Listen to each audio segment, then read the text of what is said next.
અમરેલીના નવા ખીજડીયા ખાતે જિલ્લા કક્ષા પશુપાલન શિબિર અને નિર્મળ ગુજરાત 2.0 અંતર્ગત ડોર ટુ ડોર કચરા કલેક્શન ઈ-વ્હીકલ લોકાર્પણ કાર્યક્રમ યોજાયો।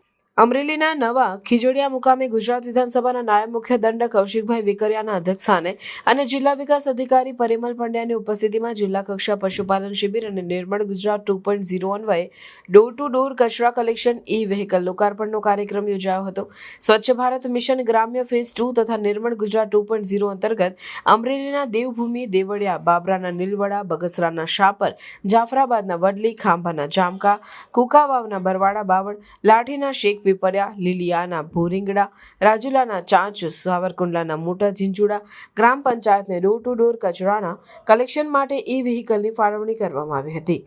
ઉલ્લેખનીય છે કે જિલ્લાની કુલ 51 ગ્રામ પંચાયતને પણ ડોર ટુ ડોર કચરા કલેક્શન માટે ઈ-વ્હીકલ ફાળવણી કરવામાં આવશે।